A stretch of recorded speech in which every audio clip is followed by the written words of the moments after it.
Good morning to everyone.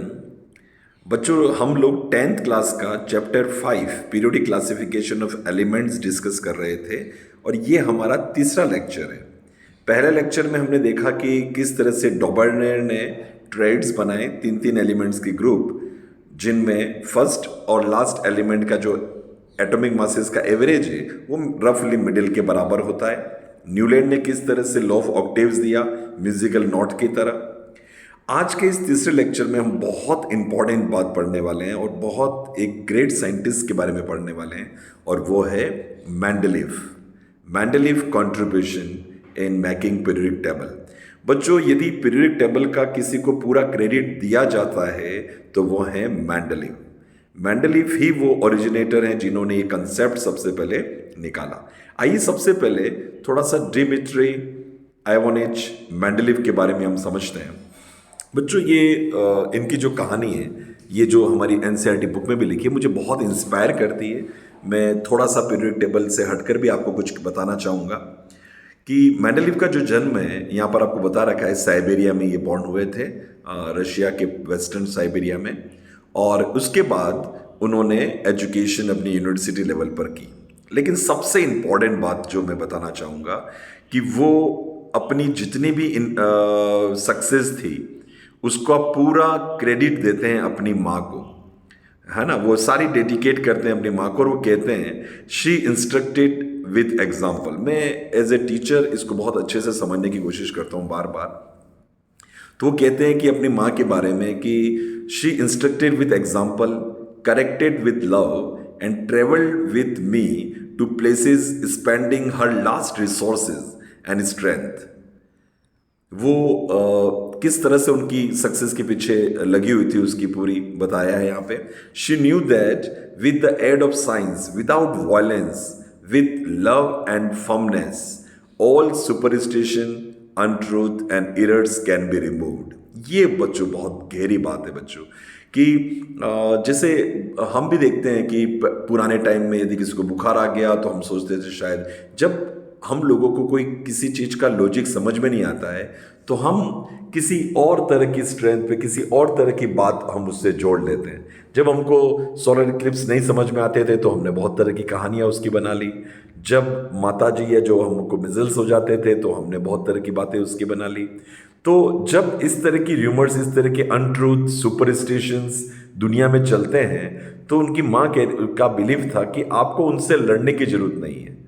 आज भी हमारे चारों बहुत सारे सुपरस्टिशंस चलते हैं, तो उससे लड़ने की जरूरत नहीं है। आप सिर्फ साइंस से उसका लॉजिक ढूंढ लीजिए, आपको पता चल जाएगा कि यार बुखार आता है, मलेरिया और किसी की डेथ हो रही है तो पता लग गया कि ये तो फीमेल एनोफिलिस के काटने से प्लाज्मोडियम के कारण हो रही है। जब आपको ये पता लग गया तो आप उसका ट्रीटमेंट हो गया और उसके बारे में जितनी भी तरह की रूमर्स थी वो सब खत्म हो गई।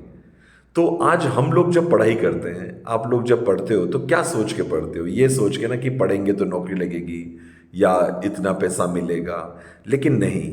जो उसकी माँ की जो सोच थी कि आप इस दुनिया में जितने भी अनट्रूथ, इविल और सुपरस्टिशंस चल रहे हैं, आप साइंस की मदद से उनको दूर कीजिए। जब आप ये सारे सुपरस्टिशंस दूर होंगे तो लाइफ वर्ल्ड में बहुत पीस आ जाएगी, प्रॉस्पेरिटी आ जाएगी। तो ये जो बात है ये बहुत ही सीखने लायक और समझने लायक है। यहाँ पर आपको मेंडलीव ने जो अपनी माँ के बारे में बताई है, तो मेंडलीव का जो कंट्रीब्यूशन था बच्चों वो रिमार्केबल था। बहुत बहुत ही जबरदस्त काम मेंडलीव ने किया था। तो आइए अब समझते हैं कि मेंडलीव का काम इतना रिमार्केबल, हम जो इतना इसकी तारीफ कर रहे हैं, क्या ऐसा इन्होंने किया था और कैसे किया था। बच्चों, यहाँ पर आपको बताया जाएगा कि मेंडलीव के टाइम जब मेंडलीव अपना काम कर रहे थे 1970 के आसपास, तो उस समय 63 एलिमेंट्स वो जानते थे। अब ध्यान से समझिएगा इसका प्रोसेस। 63 एलिमेंट्स उनको पता थे, तो उन्होंने इन 63 एलिमेंट्स की प्रॉपर्टीज देखने की कोशिश की। अभी तक जो न्यूलैंड ने भी किया कि इंक्रीजिंग ऑर्डर में अरेंज किया और उसके बाद बताया कि इनमें कुछ सिमिलरिटी है। अब दो एलिमेंट पूरी तरह से सिमिलर नहीं हो सकते, तो उसकी क्या बेसिस है सिमिलरिटी पता लगाने का, उन्होंने कभी इस पर ध्यान नहीं दिया। लेकिन मेंडलीव का बिल्कुल क्लियर कट कंसंट्रेशन, उसका फोकस था दो चीज़ों पे। हाइड्रोजन और ऑक्सीजन हर एलिमेंट से ऑलमोस्ट रिएक्ट करते हैं। तो उन्होंने बताया कि कोई भी एलिमेंट किस तरह का हाइड्राइड बनाता है, उसके हाइड्राइड का क्या फॉर्मूला है, या कोई एलिमेंट ऑक्साइड बनाता है तो उसके ऑक्साइड क्या फॉर्मूला है। ये उन्होंने एक बेंचमार्क सेट कर दिया कि एलिमेंट के हाइड्राइड और ऑक्साइड का फॉर्मूला यदि सेम है तो वो एक साथ रहेंगे, उनको कहेंगे कि इनकी प्रॉपर्टीज एक जैसी हैं। तो उन्होंने 63 कार्ड्स लिए। ओके, 63 एलिमेंट्स वो जानते थे उस समय, तो 63 कार्ड्स लिए, हर कार्ड पे एक एक एलिमेंट का नाम लिखा और उसके ऑक्साइड और हाइड्राइड के फॉर्मूले उस पे लिखे। ऑक्साइड और हाइड्राइड के फॉर्मूले जैसे आपको यहां पर बताया गया है, ये देखिए यहां पर आपको बता रखा है कि ये ऑक्साइड है, जैसे R2O। R कोई इमेजिनरी एलिमेंट है, R किसी का सिंबल नहीं है, यहां बताया गया है कि कोई भी है, जैसे सोडियम है तो सोडियम का ऑक्साइड होता है Na2O और सोडियम का हाइड्राइड होगा NaH। तो यहां पर RO, R2O और RH, तो जिन कार्ड्स पर R2 और RH था उनको एक साथ इकट्ठा किया। समझिएगा, 63 एलिमेंट्स, सभी कार्ड पे अपने 63 कार्ड्स पे सब एलिमेंट लिख लिए, सबके ऑक्साइड और हाइड्राइड के फॉर्मूले लिख लिए। अब उन्होंने उनको इकट्ठा करना शुरू किया। जिनके ऑक्साइड और हाइड्राइड एक जैसे थे उनको उन्होंने एक स्टैक बनाया, एक ढेर में रखा, और जिनके अलग थे उनको अलग एक ढेर में रखा। तो उसने देखा कि 63 जो थे वो कई साथ आ गए। और फिर जब इंटरेस्टिंगली उसमें साथ में उन्होंने लिखा एटॉमिक मासेस और उसको उस तरह से अरेंज किया, तो देखा कि ये ही एक पैटर्न है हाइड्राइड और ऑक्साइड का, जो कुछ टाइम बाद वापस रिपीट होता है। जब कोई चीज फिक्स टाइम पे रिपीट होती है उसको हम बोलते हैं periodic changes which repeat after some interval. तो यहां पर भी एक फिक्स पैटर्न था जो कुछ टाइम के बाद दोहराता था। अब ये कुछ जो टाइम है वो अलग अलग हो सकता है कि पहले के बाद दोहराव हो सकता है कि 5वें में आया, 8वें में आया, दूसरी बार हो सकता है 18वें में आया, तीसरी बार हो सकता है और लंबा टाइम लिया, लेकिन रिपीट जरूर होता है। अब न्यूलैंड के लॉ ऑफ ऑक्टेव्स में तो उन्होंने फिक्स कर दिया था कि हर 8वां पहले जैसा होगा, और वो आगे जाके डिस्टर्ब हो गया। यहां पर उन्होंने अपनी बात को पीरियोडिक रिलेशनशिप को बताने के लिए मेंडलीफ ने अपना एक लॉ दिया जिसको हम बोलते हैं मेंडलीव्स पीरियोडिक लॉ। और मेंडलीव पीरियोडिक लॉ कहता है कि elements are the properties of elements are the periodic function of their atomic masses. अब बात को गहराई से समझेंगे, इस लाइन को समझने में बहुत टाइम चाहिएगा। The properties of elements are periodic function to their atomic masses. Atomic mass के इंक्रीजिंग ऑर्डर में जमाने पर एलिमेंट्स की केमिकल प्रॉपर्टीज एक सर्टेन पीरियड के बाद रिपीट होती है, इसको पीरियोडिक रीअकरेंस बोलते हैं। तो ये जो प्रॉपर्टीज हैं, केमिकल प्रॉपर्टीज ऑफ एलिमेंट और उनके एटॉमिक मासेस हैं, इनके बीच में एक पीरियोडिक फंक्शन है। फंक्शन का मतलब यहां पर आप समझना, मैथ्स की एक ब्रांच होती है रिलेशन और फंक्शन। ये अपना वो फंक्शन नहीं कि त्योहार वाला, ये फंक्शन है रिलेशनशिप वाला। ओके, तो जैसे एक बहुत फेमस है कि human behaviour is a function of his circumstances and his nature. तो बच्चों, सर्कमस्टांसेस और नेचर के अकॉर्डिंग बिहेवियर चेंज होता है। ये मैं कहीं और साइकोलॉजी में आपको ले गया।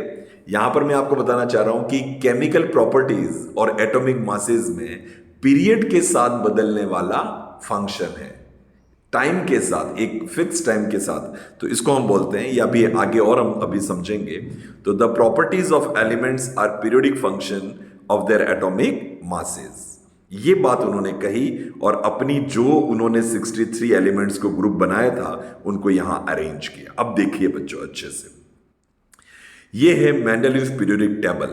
63 एलिमेंट यहां पर उन्होंने पहले तो कार्ड सारे लिख लिए, फिर उसको जो हल्के हैं उसको ऊपर, जो भारी है उसको नीचे, इस तरह से जब अरेंज किया तो यहां पर आप देख सकते हैं 8 ग्रुप बने। 8 ग्रुप कैसे? ग्रुप 1 में वो हैं जिनका ऑक्साइड और हाइड्राइड ऐसे थे, R2O और RH। सेकंड में RO और RH2। थर्ड में R2O3 और RH3। इस तरह से आप देख सकते हैं कि सभी ऑक्साइड और हाइड्राइड वाले अलग अलग फॉर्मूले इन्होंने रखे और इस तरह से उन्होंने ग्रुप बनाए। तो टोटल 8 ग्रुप थे। लेकिन इस ग्रुप के अंदर भी आप देखोगे बच्चों, ये जो ऊपर से नीचे जो होते हैं ना, इनको हम ग्रुप्स बोलते हैं। या पीरियड अप टू 9 दे रखा है, लेकिन ये पीरियड तो होते हैं हॉरिजेंटल। जैसे मैं आपको बताऊं, ये फर्स्ट ग्रुप ऊपर से नीचे ये जा रहा है। तो फर्स्ट ग्रुप के अंदर भी इन्होंने 2 सब ग्रुप्स बनाए, ए और B. Second A, second B, third A, third B. तो आप देख सकते हैं 7 तक ए और बी हैं, तो 7 2 जा 14, 14 तो ये हो गए। और लास्ट में थर्ड 8 के अंदर 3 सब ग्रुप्स हैं, तो 17 और 3 14 और 3 17। 7 के तो ए और बी और 8 वाले के 3। तो इस तरह से 17 ग्रुप्स मेंडलीव पीरियोडिक टेबल के अंदर थे। और यहां पर इन्होंने सारे एलिमेंट अरेंज किए। यहां हाइड्रोजन लिखा है और इसका एटॉमिक मास लिखा हुआ है 1.008। लिथियम सेकंड, फिर बेरिलियम, बोरॉन, इस तरह से उन्होंने अरेंज किया। तो आप देखो, जैसे न्यूलैंड के अंदर हो रहा था लगभग वैसा ही शुरू में हो रहा है, लेकिन आगे जाने पर ये 8 के बाद कहीं कहीं लंबा भी हो जाएगा, लेकिन प्रॉपर्टीज रिपीट होती हैं एटॉमिक मास के साथ। ये मेंडलीव पीरियोडिक टेबल की बेसिक उसका पीरियोडिक लॉ था। ये मेंडलीव पीरियोडिक टेबल जो इन्होंने पब्लिश की थी वो 1872 के अंदर किया था बच्चों, और उसको पूरी दुनिया ने बहुत अच्छे से एक्सेप्ट किया। अब हम समझते हैं बच्चों मेंडलीव पीरियोडिक टेबल की क्या अचीवमेंट्स थी, क्या इसकी अच्छी अच्छी बातें हैं। तो सबसे पहली अच्छी बात यहाँ पर हमको पैराग्राफ नंबर 1 में दे रखी है, और वो ये है कि इन्होंने एटॉमिक मास के अकॉर्डिंग अरेंज नहीं किया, इन्होंने पहले प्रॉपर्टीज के अकॉर्डिंग अरेंज किया और एटॉमिक मास में ऑटोमेटिकली जो हुआ उसको एक्सेप्ट किया। जैसे यहाँ एक एग्जांपल दे रखा है कोबाल्ट और निकल का। कोबाल्ट और निकल में से जो भारी है, कोबाल्ट एंड निकल, यहां पर आप देख सकते हैं कोबाल्ट का एटॉमिक मास है 58.93, निकल का है 58.71। फिर भी इन्होंने कोबाल्ट को पहले रखा और निकल को बाद में रखा, मतलब इंक्रीजिंग ऑर्डर यहां पर उन्होंने तोड़ दिया। बट इससे प्रॉपर्टीज जरूर अच्छे से मैच हो रही थी। तो पहली इसकी आप इसको डिमेरिट भी मान सकते हो कि यार इन प्रॉपर्टी ये एटॉमिक मास का सीक्वेंस टूट रहा है, लेकिन इसको हम अचीवमेंट में इसलिए मानते हैं क्योंकि इन्होंने केमिकल प्रॉपर्टीज को प्रेफरेंस दिया और उसके अकॉर्डिंग अरेंज किया। तो पहली इसकी जो अचीवमेंट है ये पहले पैराग्राफ में दे रखी है। दूसरे पैराग्राफ में आपको बहुत अच्छी बात बता रखी है बच्चों कि कहीं कहीं एलिमेंट्स के लिए जगह खाली छोड़ दी इन्होंने। न्यूलैंड तो यहां कहता था कि 56 एलिमेंट्स मैं जानता हूं और 56 से ज्यादा आप डिस्कवर ही नहीं होंगे, जबकि मेंडलीव बिल्कुल अपोजिट कह रहे हैं। मेंडलीव कह रहे हैं कि यहां पर क्योंकि इस एलिमेंट का ऑक्साइड इसके जैसा है और नेक्स्ट वाला गैप छोड़कर आगे वाले के जैसा है, तो बीच में खाली जगह आ गई। तो उन्होंने कहा कि इस खाली जगह में फ्यूचर में और नए एलिमेंट डिस्कवर होंगे, ये इन्होंने कॉन्फिडेंटली कहा। बच्चों न सिर्फ इन्होंने ये कहा कि डिस्कवर होंगे, उन्होंने उसका नाम भी दिया। एक संस्कृत न्यूमेरल होता है हमारा एकहा, एक होता है ना 1, तो एका उसके जैसे उसके ऊपर स्कैंडियम है या एल्यूमिनियम है, तो एल्यूमिनियम के नीचे कोई नया डिस्कवर होगा तो उन्होंने कहा कि यहां आएगा एका एल्यूमिनियम, एका स्कैंडियम। तो इस तरह से इन्होंने नए एलिमेंट के बारे में प्रिडिक्शन दी कि नए एलिमेंट डिस्कवर होंगे। और यहां पर आपको इस प्रॉपर्टी बता रखी, देखिए इस टेबल में, टेबल 5.5 में, कि उन्होंने जो एका एल्यूमिनियम नाम दिया था, उन्होंने कहा था कि इसका एटॉमिक मास 68 होगा, ऑक्साइड का फॉर्मूला E2O3 होगा और क्लोराइड का फॉर्मूला ECl3 होगा। और जब बाद में डिस्कवरी हुई, ये बाद में हुई है ना मेंडलीव के पीरियोडिक टेबल बनाने के बाद, और नया एक एलिमेंट डिस्कवर हुआ गैलियम, जिसका एटॉमिक मास हुआ 69.7, जो लगभग बराबर है। और ऑक्साइड और क्लोराइड का फॉर्मूला बिल्कुल वही है जो मेंडलीव ने प्रिडिक्ट किया था। तो मेंडलीव की सेकेंड अचीवमेंट है कि मेंडलीव ने प्रिडिक्ट किए कि फ्यूचर में और नए एलिमेंट डिस्कवर होंगे और उनकी प्रॉपर्टीज क्या होंगी, वो प्रिडिक्शन भी उन्होंने दिए और वो काफी हद तक सही निकले। ये एक और नई बात है और इस कारण से इसको बहुत ज्यादा रेस्पेक्ट दिया जाता है कि इन्होंने फ्यूचर में साइंटिस्ट को एनकरेज किया नए एलिमेंट डिस्कवर करने के लिए। तीसरी जो खास बात है मेंडलीव के अचीवमेंट, वो ये कि मेंडलीव के टाइम में, जैसे आप मेंडलीव पीरियोडिक टेबल देखोगे तो यहाँ पर कोई भी नोबल केसेस नहीं है। आप जानते हैं noble gases helium, neon, argon, krypton, xenon, radon. तो ये जो नोबल केसेस हैं उस समय डिस्कवर नहीं हुई थी। नोबल केसेस किसी से रिएक्ट नहीं करती हैं, तो उनकी डिस्कवरी करनी बहुत टफ थी। तो जब ये डिस्कवर हुई तो आपको ये बात का जानकर आश्चर्य होगा कि वो कहीं भी इसमें डिस्टर्ब नहीं हुई और पूरा का पूरा एक 18th ग्रुप के रूप में वो ऐड हो गई। मतलब 8th के बाद एक नया ग्रुप के रूप में ऐड हुई, जिसको बाद में हम जीरो ग्रुप भी बोलते हैं। उसका नाम मेंडलीव पीरियोडिक टेबल के अंदर जीरो ग्रुप कहलाता है। तो वो जो ग्रुप जुड़ा, उसके जुड़ने से मेंडलीव पीरियोडिक टेबल के एटॉमिक मासेस में भी कोई डिस्टर्बेंस नहीं हुआ। हाइड्रोजन के बाद हीलियम आया और हीलियम के बाद ही लिथियम आएगा, फ्लोरीन के बाद नियॉन आ गया और नियॉन के बाद ही सोडियम आएगा। मतलब पूरी तरीके से वो मेंडलीव पीरियोडिक टेबल ने उनको एक्सेप्ट कर लिया, जबकि वो मेंडलीव के मरने के बाद में हुई थी। तो ये एक बहुत बड़ी अचीवमेंट थी मेंडलीव की। तो बच्चों, ये जो 3-4 हमने पढ़ी, ये सारी मेंडलीव की अचीवमेंट्स के बारे में हम लोगों ने डिस्कस किया। लेकिन साथ ही साथ मेंडलीव की कुछ लिमिटेशंस भी हैं। आइए हम लिमिटेशन समझते हैं। मेंडलीव की सबसे पहली लिमिटेशन है हाइड्रोजन की पोजीशन। हाइड्रोजन एक ऐसा एटम है जिसका electronic configuration lithium, sodium, potassium, first group जिसको हम एल्कलाई मेटल्स बोलते हैं, उनके साथ मैच होता है। और हाइड्रोजन की properties 17th group fluorine, chlorine, bromine, iodine, इनके साथ भी मैच होती हैं। इनको हम हैलोजन कहते हैं। तो हाइड्रोजन कहाँ रखे जाए? एल्केलाई अर्थ मेटल के साथ, एल्केलाई मेटल के साथ रखे जाए सॉरी, या फिर हैलोजन के साथ रखे जाए? ये एक बहुत बड़ा क्वेश्चन था जो अनसॉल्व रहा। तो ये एक प्रॉब्लम रहती है इसके बारे में। मेंडलीव पीरियोडिक टेबल में इसमें कोई हाइड्रोजन की सर्टेन प्लेस नहीं है। दूसरी बात मेंडलीव की बहुत इंपॉर्टेंट जो उसकी डिसअचीवमेंट रही, वो मेंडलीव की लाइफ स्पान के दौरान उसको पता ही नहीं चली, क्योंकि मेंडलीव के बाद में ये डिस्कवर हुए थे। उनको बोलते हैं आइसोटॉप्स। आइसोटॉप्स किसको कहते हैं? 9th में आप लोगों ने पढ़ा है कि एक ही एलिमेंट के ऐसे एटम्स जिनका एटॉमिक नंबर तो सेम है बट एटॉमिक मास डिफरेंस है। जैसे कार्बन का कार्बन 12 भी एटॉमिक मास होता है, 14 भी होता है। ऑक्सीजन का 16 भी होता है, 18 भी होता है। तो हाइड्रोजन के 1, 2 और 3 आइसोटॉप्स होते हैं। तो मेंडलीव पीरियोडिक टेबल के अंदर आइसोटॉप्स हाइड्रोजन का सिर्फ एक ही रखा है, 1 वाला। कार्बन का 12 वाला ही रखा है, तो 14 वाला कहाँ रहेगा? तो आइसोटॉप्स के बारे में, आइसोटॉप्स की पोजीशन के बारे में मेंडलीव पीरियोडिक टेबल के अंदर कोई प्लेस नहीं है, क्योंकि उन्होंने सिर्फ एक जो लोअर आइसोटॉप है उसी को मानकर उन्होंने उसकी पोजीशन दे रखी है। तो आइसोटॉप्स भी एक प्रॉब्लम रहे मेंडलीव पीरियोडिक टेबल के अंदर।